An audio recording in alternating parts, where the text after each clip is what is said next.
Baik, Assalamualaikum warahmatullahi wabarakatuh. Perkenalkan saya Syafiq Dawas dengan NIM S1124053. Saya dari Universitas Al-Ulil, Fakultas Teknik dengan Prodi Teknik Informatika. Nah, di video ini saya akan menjelaskan bagaimana progres saya dalam menjelaskan Linux di akun Red Hat saya yang sudah disiapkan oleh dosen saya. Di sini progres saya baru mencapai 22% dan baru mau masuk ke bab 2. Kita langsung masuk saja.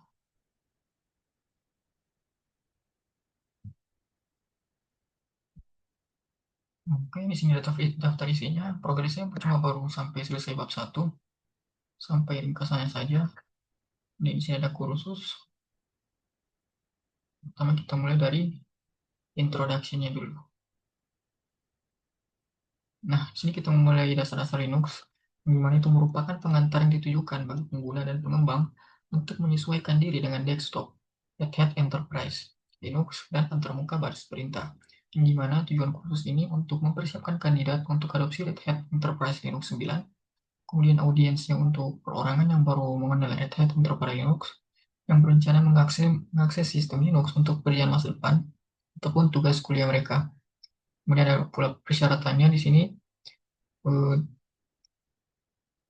Persyaratannya di sini minimal sudah bisa atau sudah akrab dengan komponen komputer dasar seperti mouse, keyboard, dan monitor. Kita lanjut ke orientasi lingkungan kelas. Nah, di mata kuliah ini, sistem komputer utama untuk kegiatan pembelajaran langsung itu adalah workstation. Workstation itu yang ini. Kemudian, mahasiswa juga bisa menggunakan mesin lain untuk kegiatan ini, server. Kedua sistem server tersebut ada dalam lab example. Nah, yang dimaksud itu adalah yang ini. Nah, ini adalah untuk siswa, kemudian ini untuk server.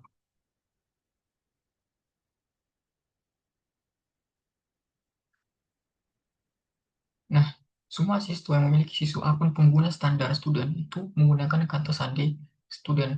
Nah, jika teman-teman menggunakan workstation, itu teman-teman bisa login menggunakan student user, itu kata sandinya adalah student. Kemudian untuk kata sandi root, untuk semua kata sandi sistem server itu menggunakan kata sandi root. Oke.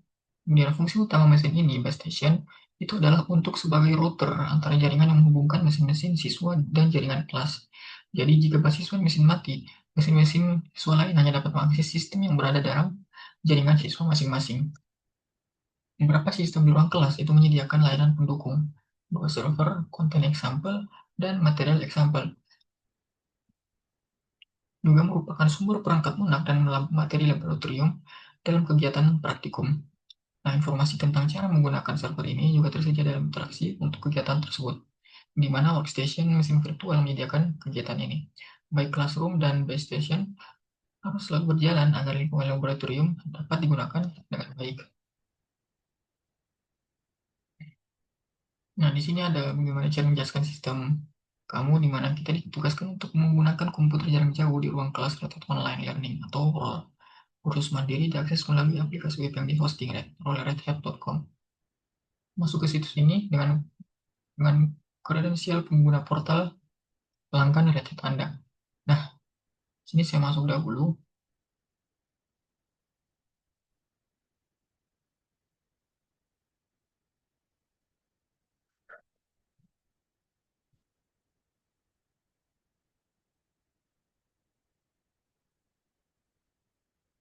Lalu kita langsung aktif saja. Di sini ada mesin mengontrol mesin virtual, di mana mesin virtual lingkungan kelas ini kita dapat mengontrol melalui antarmuka halaman web, di mana setiap mesin itu ditampilkan di mana status setiap mesin di virtual class ditampilkan pada tab lingkungan lab. Nah, ini adalah contohnya. Di sini ada status mesinnya, yang dimana bangunan itu adalah mesin virtual yang sedang dibuat, kemudian aktif, di mana mesin virtual itu sedang berjalan dan tersedia. Jika baru dimulai, layanannya mungkin masih aktif. Kemudian ada berhenti, mesin virtual dimatikan sepenuhnya. Saat dinyalakan, mesin virtual akan melakukan boosting butuh kondisi yang sama seperti dimatikan, di mana kondisi ini tetap dipertahankan. Kemudian ada tindakan kelas. Yang pertama itu ada create, yang dimana buat kelas role, buat dan jalankan semua mesin virtual yang dibutuhkan untuk kelas ini. Proses pembuatan dapat memakan waktu beberapa menit. Kemudian ada menciptakan, yang dimana mesin virtual kelas role sedang dibuat, membuat dan menjalankan semua mesin virtual yang dibutuhkan untuk kelas ini, yang dimana proses pembuatan dapat memakan waktu beberapa menit. Kemudian ada delete, yang dimana hapus kelas role, di mana ini akan menghancurkan semua mesin virtual di kelas, dan semua pekerjaan yang tersimpan di disk sistem tersebut akan hilang. Artinya semua progres yang sedang kita lakukan saat ini akan hilang. Kemudian ada awal, yang dimana itu jalankan semua mesin virtual kelas, dan ada juga start untuk semua mesin virtual di kelas sedang menyala. Kemudian ada berhenti, di mana ini menghentikan semua mesin di virtual kelas. Nah, kemudian ada tindakan mesin, yang dimana itu ada buka konsol, yang dimana hubungkan ke konsol sistem virtual di tab browser baru. Kita dapat masuk langsung ke virtual machine dan menjalankan perintah jika diperlukan. Yang biasanya kita masuk ke workstation virtual saja, lalu gunakan SSH untuk terhubung ke mesin virtual lainnya. Kemudian ada tindakan atau start, di mana kita mulai nyalakan mesin virtual, kemudian tindakan matikan untuk mematikan mesin virtual dengan baik dan pertahankan isi disk. Kemudian tindakan matikan, yang dimana ini matikan paksa mesin virtual sambil tetap mempertahankan isi disk. Tindakan ini setara dengan memutus daya mesin fisik. Ini ada tindakan atur ulang, di mana matikan paksa mesin virtual dan atur ulang penyimpanan terkait ke kondisi awal, di mana semua pekerjaan yang tersimpan di disk sistem tersebut akan hilang. Nah, pada awal latihan, ini jika diinstruksikan untuk menyetel ulang satu simpul mesin virtual, maka kita akan klik tindakan, kemudian setel ulang hanya untuk mesin virtual spesifik tersebut. Nah, pada awal latihan, jika diinstruksikan untuk mengatur ulang semua mesin virtual, maka klik tindakan kemudian atur ulang pada sistem mesin virtual dalam daftar. Nah, jika kita ingin mengembalikan lingkungan kelas ke keadaan semula di awal kursus, klik hapus untuk menghapus seluruh lingkungan kelas. Setelah lab dihapus, klik buat lagi untuk menyediakan serangkaian sistem kelas baru. Nah, di sini ada peringatan di mana operasi hapus itu tidak dapat dibatalkan. Semua pekerjaan yang telah diselesai lingkungan kelas akan hilang. Jadi, jika kita mengklik hapus di sini, semuanya akan hilang dan tidak bisa lagi dikembalikan. Satu-satunya cara yaitu tinggal membuat kelas yang baru lagi. Kita lanjut saja. Yang di sini ada melakukan latihan laboratorium. Yang pertama itu ada buat exercise, yang dimana dia ini latihan praktik langsung yang mengikuti bagian presentasi. Latihan ini memandu kita melalui prosedur yang harus dilakukan, langkah demi langkah. Kemudian ada kuis typically use, yang dimana ini digunakan saat memeriksa pembelajaran berbasis pengetahuan atau saat aktivitas langsung tidak praktis karena alasan lain. Kemudian ada juga end of chapter lab, is a is the variable hands-on activity, di mana ini aktivitas langsung yang dapat dinilai dapat membantu kita menguji pembelajaran kita, di mana kita dapat mengerjakan serangkaian langkah-langkah tingkat tinggi berdasarkan latihan terpandu di bab tersebut. Tapi langkah-langkahnya itu tidak memandu kita melalui setiap perintahnya. Tulisnya itu disediakan dengan panduan langkah demi langkah. Kemudian ada comprehensive review lab is used, yang dimana ini digunakan di akhir kursus. Aktivitas ini juga kita merupakan langsung yang dapat dinilai dan mungkin mencakup seluruh materi kursus.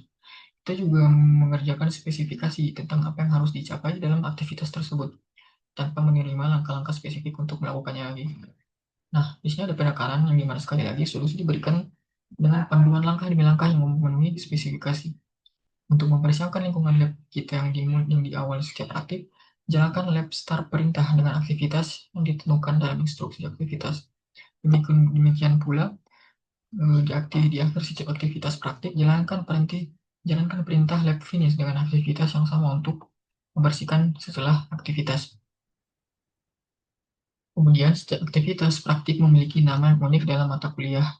Jadi di lingkungan lab, di sini saya sudah mengklik membuat. Jadi jika yang belum create labnya, di sini ada tulisan create. Bagi yang belum create, tinggal tekan saja dan tunggu beberapa menit, maka semua labnya akan aktif.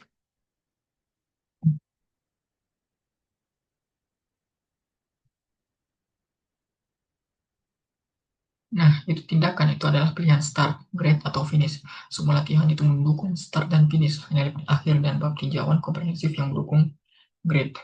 Nah, untuk start, ini memverifikasi sumber daya yang diperlukan untuk memulai latihan, di mana tindakan ini dapat mencakup mengkonfigurasi pengaturan, buat sumber daya, memeriksa layanan prasyarat, dan memverifikasi hasil yang diperlukan dari latihan sebelumnya.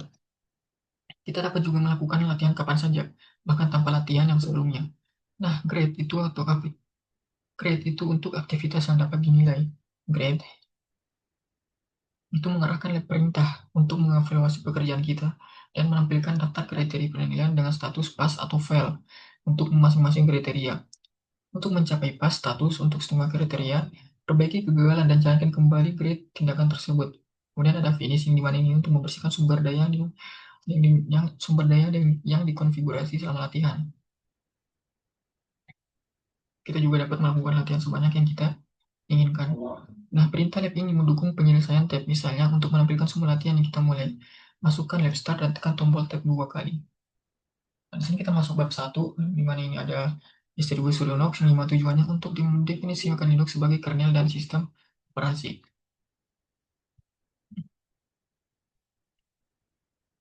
Nah, pertama, kernel Linux, yang dimana meskipun seorang sering menyebut Linux sebagai sistem operasi, sebenarnya ia adalah kernel. Dalam ilmu komputer, kernel itu adalah perangkat lunak yang bertanggung jawab untuk memboot sistem. Kernel membuat driver untuk mengendali perangkat yang terpasang, seperti keyboard, mouse, layar, dan sebagainya, dan mengelola proses perangkat lunak. Linux itu awalnya didirikan oleh Linus Torvalds pada tahun 1991. Saat itu, ia adalah seorang mahasiswa ilmu komputer di Finlandia. Torvalds membuat kernel tersedia untuk semua orang dengan menggunakan lisensi publik umum GNU atau GPL yang untuk melisensikan kode, di mana model lisensi ini memastikan bahwa kode berlisensi dapat digunakan untuk tujuan apapun. Selama perubahan publik dikontribusikan kembali ke proyek. Setelah Torvalds mengumumkan proyek tersebut kepada pengembang lain di internet, para programmer dari seluruh dunia menyumbangkan kode ke kernel Linux. Di antara kontribusi awal tersebut adalah Red Hat, yang telah berkontribusi pada pengembangan sistem operasi Linux sejak 1993. Pada tahun 1998, Christina Peterson menciptakan istilah sumber terbuka atau open source untuk mendeskripsikan kode yang dibuat secara kolaboratif dan dibagikan secara bebas.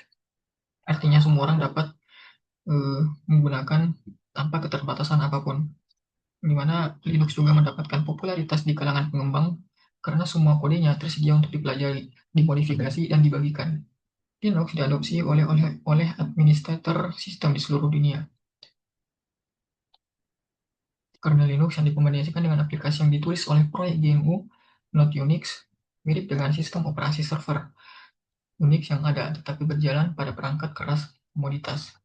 Saat ini, Linux tersedia bagi siapapun yang ingin menjalankannya, dan bagi pengembang manapun yang ingin membangunnya.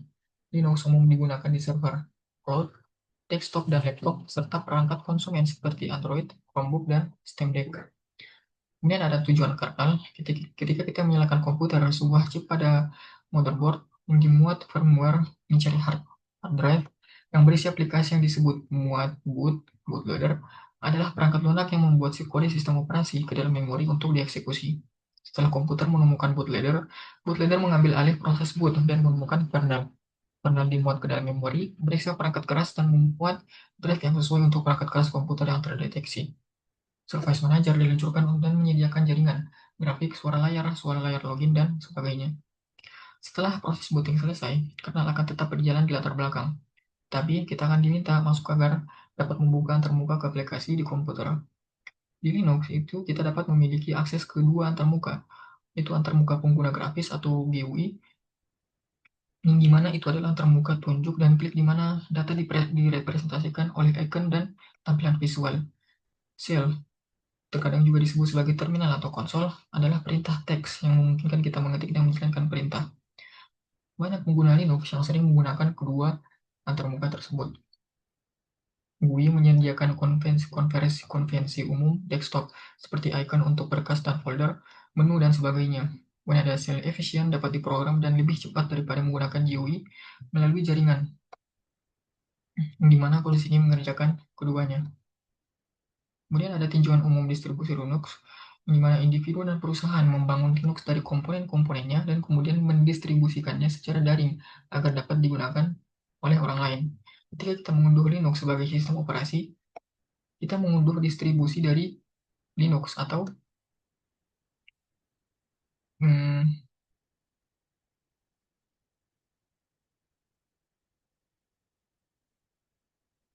distro, di mana ini adalah versi khusus dari sistem operasi Linux, dan dapat diproduksi oleh siapa saja yang memiliki keterampilan dan kebutuhan untuk membuatnya. Sebagian besar distribusi dirancang untuk tujuan tertentu, misalnya Raspberry Pi adalah sistem tertanam berdaya rendah seukuran kartu kredit, sehingga menjalankan distribusi Linux yang hanya menyediakan driver dan layanan khusus yang dibutuhkan oleh perangkat kerasnya. Bahkan, terdapat lebih sedikit perangkat lunak dalam Universitas Base Image atau UBI. Red Hat karena digunakan sebagai fondasi layanan cloud yang tidak memerlukan pustaka seperti yang dibutuhkan komputer fisik.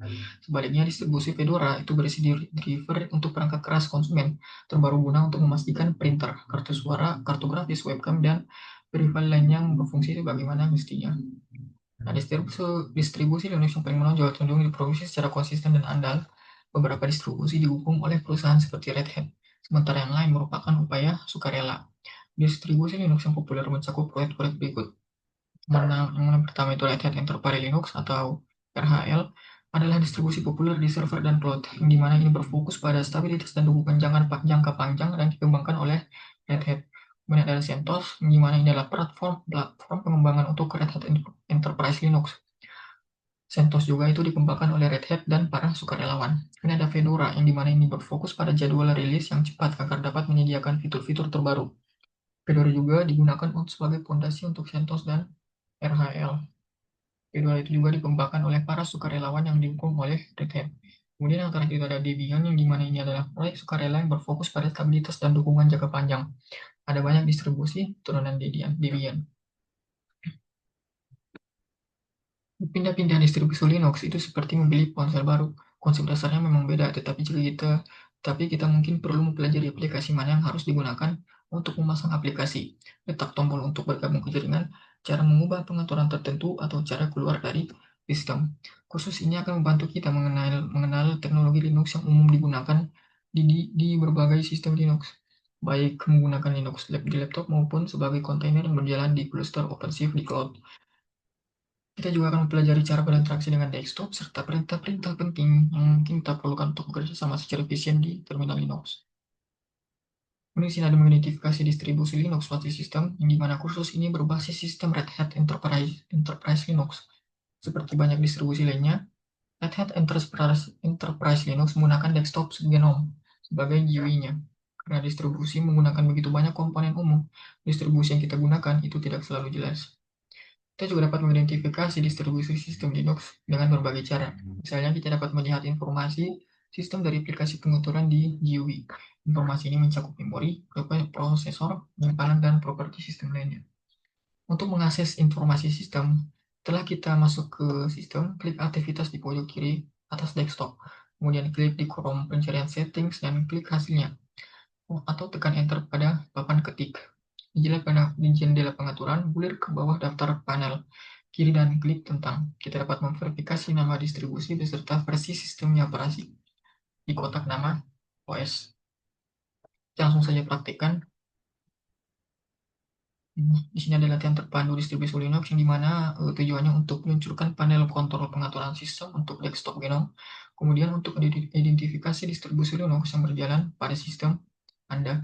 Nah, pertama kita login dulu di workstation-nya. Kita buka konsol.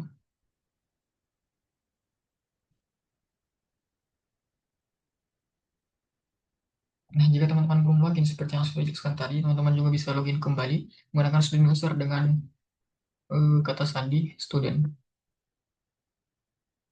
Nah, di sini ada langkah-langkahnya. Pertama,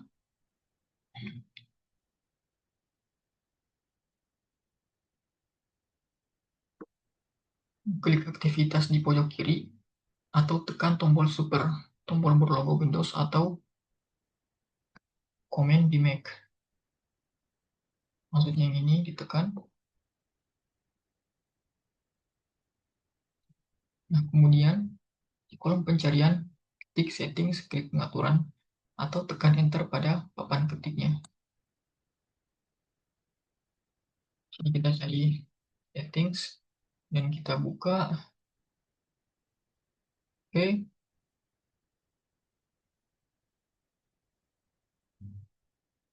Nah, di jendela pengaturan itu kita gulir ke akhir daftar panel di kiri dan klik About. Jadi di sini kita cari About, kemudian kita klik.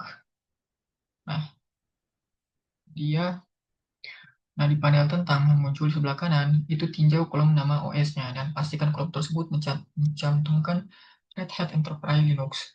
Nah, bila di sini nama OS-nya itu adalah Red Hat Enterprise Linux 9.1. Panel tentang juga menampilkan versi desktop GNOME yang kita gunakan, versi kernel Linux, penyimpanan, dan RAM yang tersedia di komputer kita, dan banyak lagi. Pengaturan GNOME adalah panel kontrol utama untuk mesin. Jadi, luangkan waktu kita untuk menelusuri topik lain dan di kolom kiri untuk mendapatkan gambaran umum tentang apa yang tersedia di desktop.